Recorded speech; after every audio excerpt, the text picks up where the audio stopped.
Soy el abogado agrario Ramón Herrera Chela. Te comparto el WhatsApp 6691 137043. Repito, 6691 137043. Por si tienes alguna consulta, te quieres integrar a un grupo, lo puedes hacer con toda confianza. En Facebook te recomiendo que te integres al grupo Derecho Agrario. En YouTube ingreses al canal Ramón Herrera Chela. En ambos encontrarás este video, va a quedar grabado. Es importante también aclarar que ahí vas a encontrar muchos videos de prácticamente todos los temas del derecho agrario, la justicia agraria y la abogacía agraria. El tema de hoy aplica por igual para ejidos y comunidades, y a propósito de igualdad, también por equidad de género cuando me refiero a ejidatario, abarco pues a la mujer, ambos géneros, solo singularizo por la cuestión de los tiempos.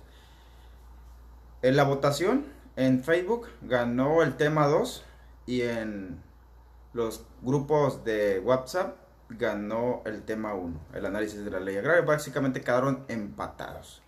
De modo que se van a abordar los dos temas, pero como son amplios, hoy nada más se va a abordar el tema del análisis de la ley agraria, y para mañana o en la siguiente transmisión le vamos a dar prioridad al tema que también resultó ganador. Empecemos con el capítulo cuarto respecto a las expropiaciones de los bienes ejidales y comunales. Primero hay que tener una noción básica. ¿Qué es lo que se puede expropiar? Expropiar básicamente debemos entenderlo como el procedimiento mediante el cual una propiedad privada o propiedad social, como es el ejido o la comunidad respecto a sus tierras, regresa a ser propiedad pública del gobierno, de la nación.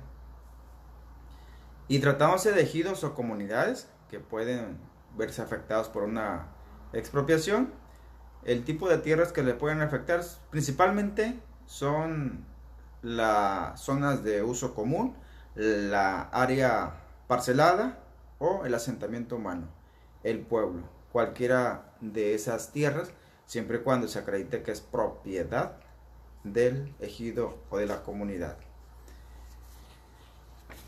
Los motivos por los cuales se lleva a cabo la expropiación, de acuerdo al artículo 93 de la ley agraria, pueden ser los siguientes. Los bienes ejidales y comunales podrán ser expropiados por alguna o algunas de las siguientes causas de utilidad pública. Esa palabra es clave, utilidad pública, es un requisito indispensable, obligatorio para el gobierno. Número 1. El establecimiento, explotación o conservación de un servicio o función pública.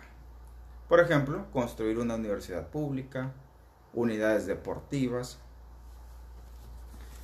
Número 2.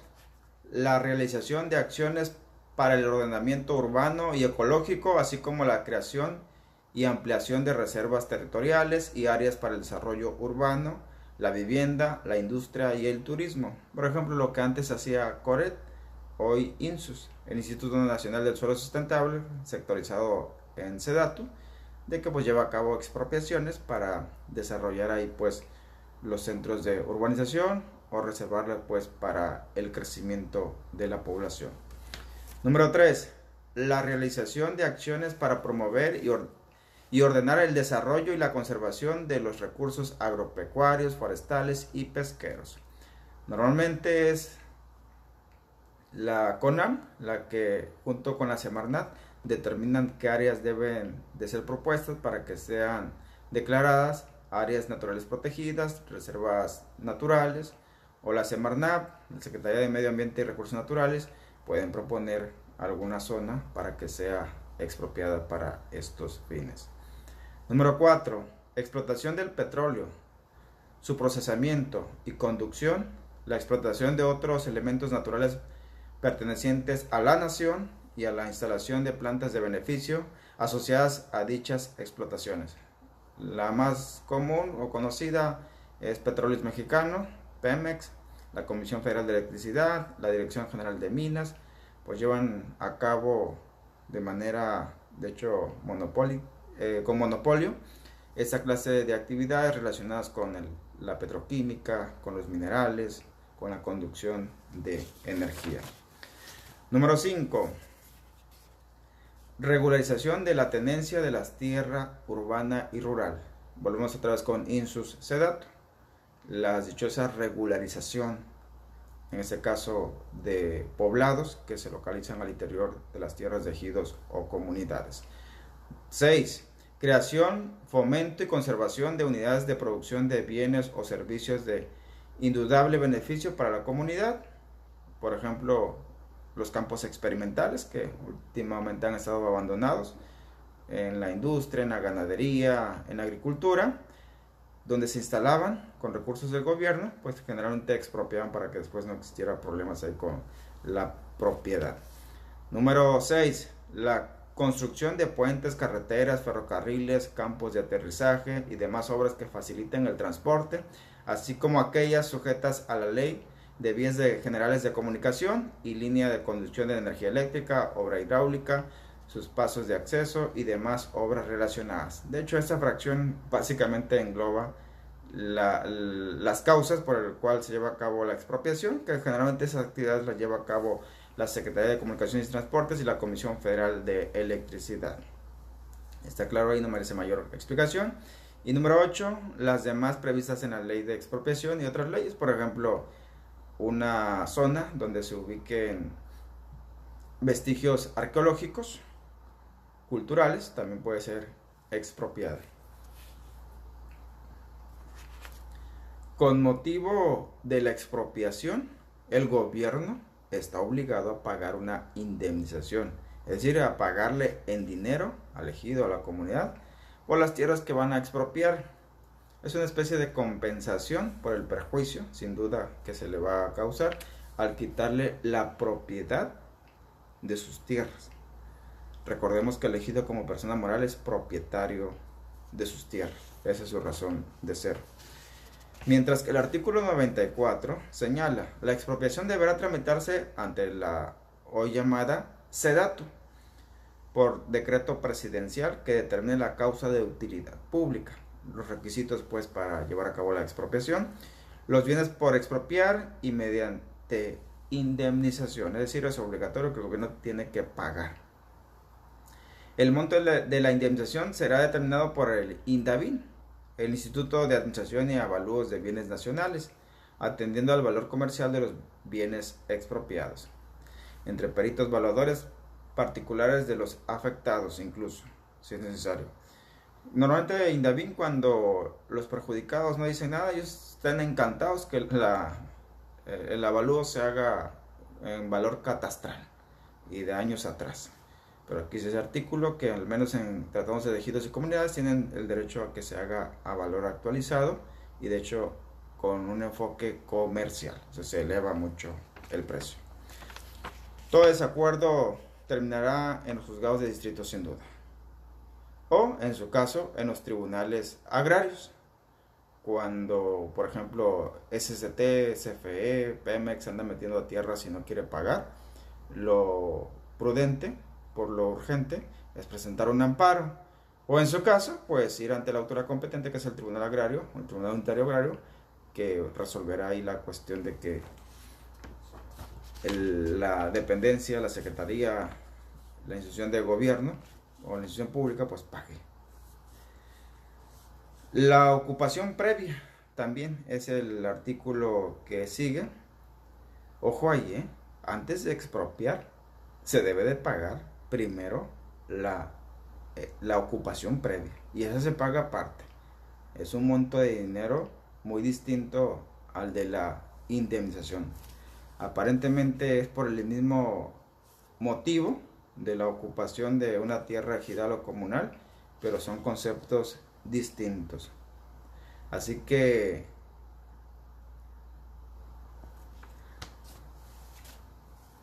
hay que ponerse muy listos de que si van a entrar a explorar, a tomar medidas y todo eso, ya por ese motivo deben de pagar.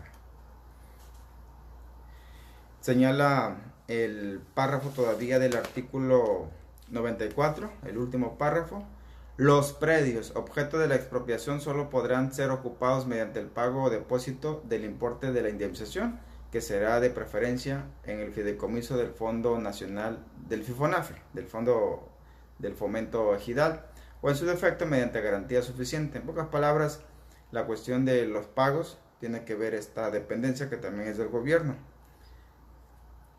De hecho, aquí se deducen interesantes cuestiones de que si FIFONAFE no quiere hacer su trabajo, también la podemos demandar. En mi opinión, sí.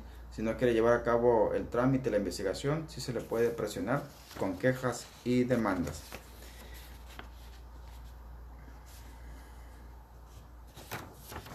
Y pasamos al artículo 95.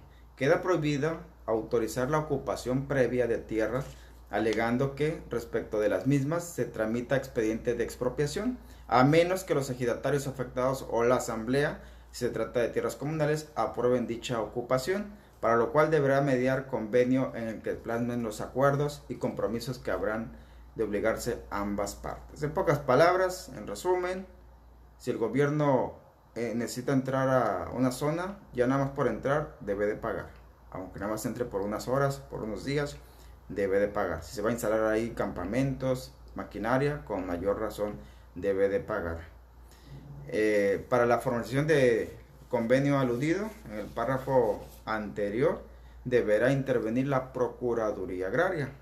Ojo ahí, no es obligación que nada más nos limitemos a la Procuraduría Agraria, también se pueden asesorar o apoyar en abogados o abogadas particulares, quien demandará además, más bien solicitará a la Procuraduría Agraria que se inscriba en el RAN el convenio como un requisito forzoso. Así que los servidores públicos o empleados de empresas subcontratadas para que lleven a cabo esos trabajos previos de investigación, de proyección, deben de pagar, ya sean de la Comisión Federal de Electricidad, de Pemex, de Conagua, SCT, Semarnat, deben de pagar. Por transitar, por cierto, también deben de pagar. ¿Por qué motivos entran a veces? Pues para hacer estudios de campo, físicos, recabar datos, información que están vaciando en sus sistemas de cómputo, en sus aparatos tecnológicos, para determinar la calidad del suelo, del subsuelo, el relieve, humedad, roca, etcétera. Y así pues elaborar un proyecto que si es viable o no expropiar esa zona. ¿Cuánto tiempo puede durar la ocupación previa? Es indeterminado. Como te dije hace rato, puede ser cuestión de horas, puede ser cuestión de días, semanas, meses, según el tipo de obra que se pretenda ejecutar. Es obligación del ejido aceptar la ocupación previa. La respuesta es no. Se puede oponer, se pueden amparar, pueden demandar a la dependencia del gobierno, que consta que yo lo he hecho, ya sea por actos de perturbación o molestia o por la desocupación y entrega de dicha zona que andan ocupando de manera previa la gente del gobierno. Así que sí tienes derecho a oponerse, desde luego, y sobre todo si te van a causar daños materiales o económicos del simple hecho de que derriben tus cercos, tus alambres, o caminen sobre tus sembradíos, o se salga el ganado porque dejaron la puerta abierta. Eso ya es molestia, es perturbación y puede ocasionar incluso daños, porque pues la propiedad, la posesión, el trabajo, los alimentos son derechos humanos, así que hay que ponerse listo por ese lado. Y aunque el cerco, la parcela, el corral, las hectáreas las tengan en posesión irregular, aún así, por el hecho de tener la posesión, tienen pues ese derecho a defenderla, a oponerse o a exigir que se le pague y en los montos correctos. La recomendación ahí es de que no hagan uso de la violencia, ni verbal, mucho menos física. Acudan ante las autoridades. Y pues siempre también va a estar abierta esa posibilidad de que platiquen, de que lleguen a un arreglo, de que se entiendan, de que platiquen como la gente, de que pacten pues. Y si llega a un arreglo, pues pueden acudir a formalizarlo ante la Procuraduría Agraria, un convenio, un contrato, o ante el Tribunal Agrario, y llevar allá el problema con fines incluso conciliatorios, o si los del gobierno dicen nosotros estamos haciendo las cosas bien, pues por lo menos pedirle al tribunal medidas precautorias para que no empeore la situación. Y hay situaciones que definitivamente se convierten en problemas, en pleitos, en juicios legales. Artículo 96, ya de la indemnización de nueva cuenta. Se pagará a los ejidatarios atendiendo a sus derechos. Si dicha expropiación solo afecta a parcelas asignadas a determinados ejidatarios, estos recibirán la indemnización en la proporción que les corresponda.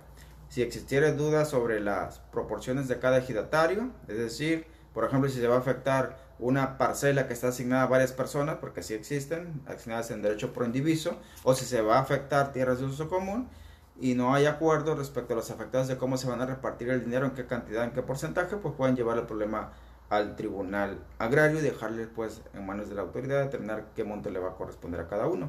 La Procuraduría Agraria intentará la conciliación de intereses y si ello no fuera posible acudirán ante el tribunal agrario competente para que éste resuelva en definitiva.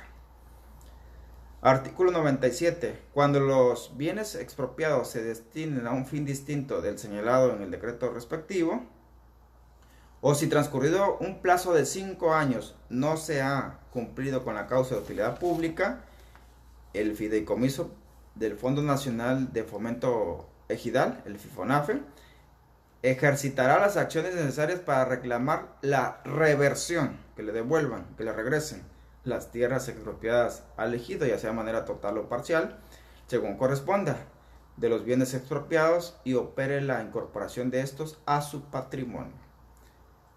En pocas palabras, si la expropiación no cumplió con el destino con el que fue realizada, el ejido tiene derecho a que le regresen las tierras y que se incorporen de nueva cuenta a su régimen, bajo la modalidad que la tenía, parcelas, uso común, zona urbana, etc. Ahí deja esa puerta abierta este último artículo. Muy bien, gracias por la confianza. Por ahí ya está la invitación a un diplomado que tendré la oportunidad de impartir sobre el juicio agrario en términos modernos, actualizado pues. Y quedo en deuda con ustedes con el segundo tema, que salió también muy alto en votación. Espero mañana viernes poderlo agotar. Si no, denlo por hecho que en el transcurso de la semana va a salir ese tema que también despertó mucho interés respecto a la explotación de las tierras de uso común en un ejido o en una comunidad. Gracias por tus saludos, gracias por tus comentarios, gracias también pues por dejar ahí tus preguntas. Eso nos enriquece al final de cuentas a todas y a todos. Pasen pues todas y todos, buenas noches.